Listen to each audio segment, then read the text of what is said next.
안녕하세요. 법무법인 발일정 아나운서 송규아입니다.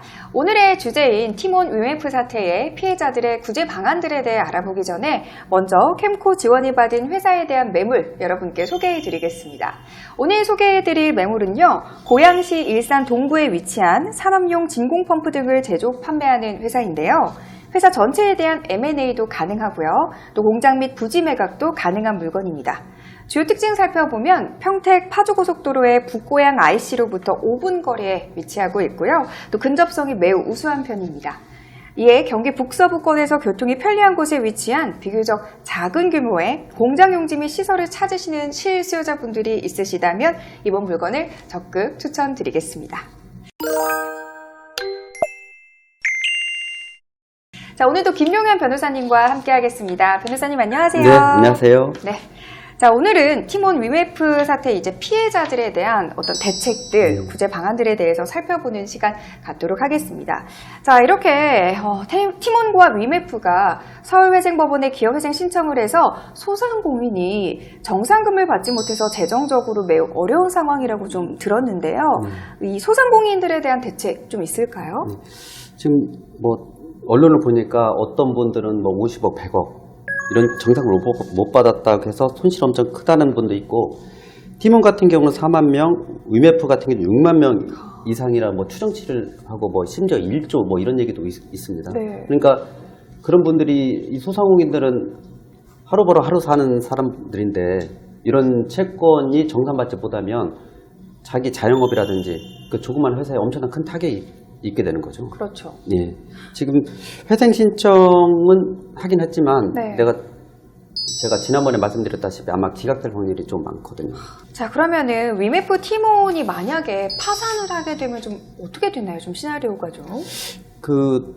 보통 회생 신청하고 이렇게 큰 사태가 벌어지면 그 채권자, 그러니까 피해자들이 자기 나름대로 이렇게 협의회를 구성합니다. 네. 피해자 대책 협의회를 구성해서 가장 먼저 하는 것이 형사 고소죠. 형사 고소. 네, 지금 아마 다방면으로 여러 피해자 집단이 아마 형사 고소를 했을 겁니다. 네. 그쪽 경영진 상대로. 근데 통상 형사 고소를 하더라도 민사 사건은 또 별도로 진행을 해야 되거든요. 그 민사 사건은 별도로 진행해야 되는데 이런 회생 신청이 들어간 상황에서는 민사 소송을 제기해도 그 소송이 다 중단됩니다. 회생 절차에서 어떻게 결정날지 모르니까 중단된 상태에서 회생 절차에서 일거에 해결하거든요. 근데 형사사건은 개별적으로 다 고소는 가능합니다. 네. 고소는 가능한데 누군가가 고소를 했다 하더라도 어차피 사건 내용은 똑같습니다.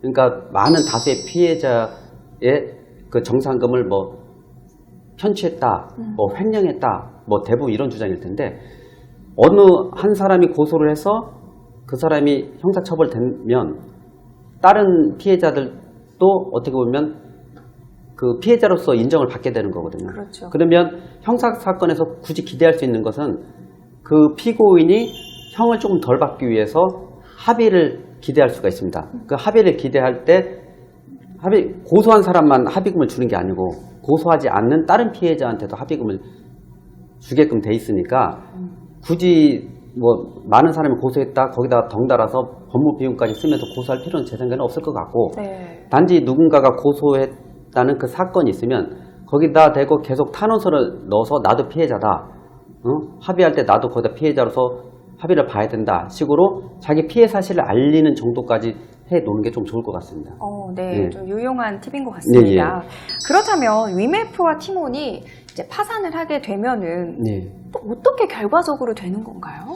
지난번 말씀드렸다시피 이 회생 절차는 아마 시간 끌기용 회생 절차의 가능성이 높고 결국에는 파산 절차로 갈 수밖에 없을 것 같습니다. 그럼 파산 절차가 어떻게 진행되냐면, 파산 선고가 나면 파산 관제인이 티몬 위메프에 있는 사무실을 다 점유를 확보합니다. 그렇죠. 점유도 확보하고 회계 자료도 다 확보하고 심지어 통장 거래 내역, OTP 카드까지 다 확보를 합니다. 파산 관제인이. 그래서 재산적 가치 있는 물건에 대해서는 공매 처분한다든지 해서 환가를 합니다. 그 다음에 매출 채권 같은 경우는 추심을 해서 환가를 하고, 그래서 돈이 모이면 그 돈을 가지고 채권자들한테 이게 중간 배당을 합니다. 그렇죠. 우선 배당 순위는 뭐 재단 채권이라고 해서 근로자 임금 퇴직금 우선 주고 세금 주고 남는 돈을 일반 상거래 채권자들한테 배당을 하는데 통상적으로 파산관계인이 이런 상태에 있는 회사를 가서 재산을 이렇게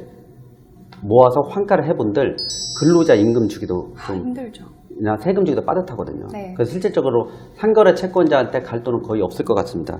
참 안타깝습니다. 안타깝긴 한데 지금 아까 민사 형사도 뭐 시원한 방법이 아니고 그러면 그렇다고 이런 경제적 위기 상황에 있는 그 자영업자든지 소상공인들이 해결할 수 있는 또 새로운 방법을 고민하지 않을 수가 없습니다. 네.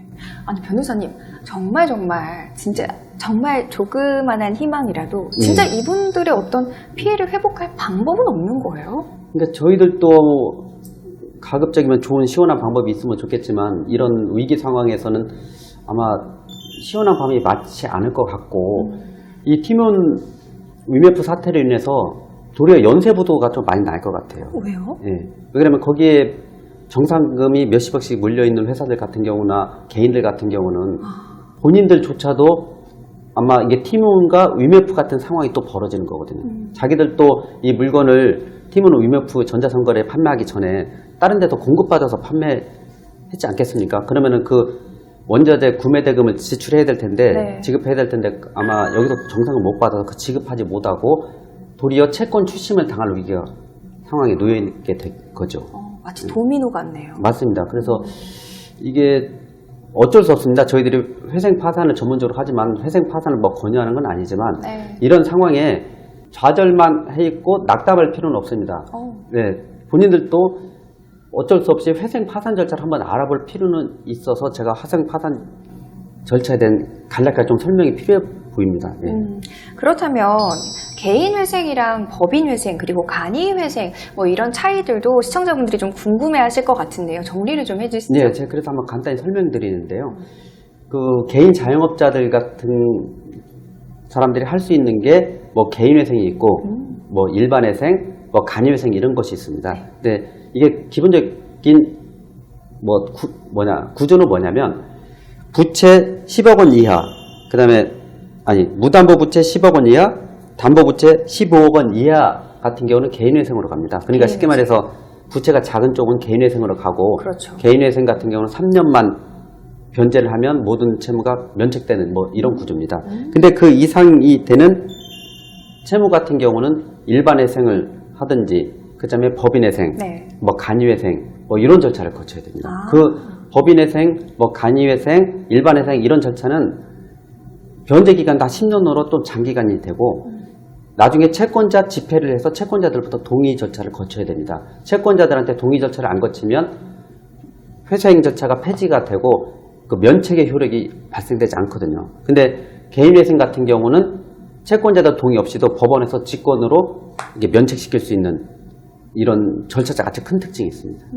네, 변호사님의 말씀 들어보고 있는데요. 이제 마무리를 좀 해볼까 하는데 저는 변호사님께 그런 질문을 좀 드리고 싶어요. 아까 이제 너무 낙담만 하고 있지 말자라는 네. 말씀을 해주셨잖아요. 네.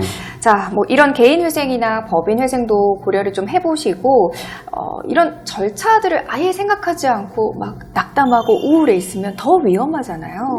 맞습니다. 저희 사무실 오신 분들 중에 상당수 분들이 채무 독촉에 못 얘기해서 아주 위험한 생각도 많이 했다고 하시거든요. 네. 예. 그래서 저희들 본인들 입장에서 이런 절차가 있다고 미리 알았으면 처음부터 빨리 신청을 했을 것이다. 뭐 이런 말씀을 많이 하셔서 제가 아까 말씀드렸다시피 뭐 좌절할 필요가 없다.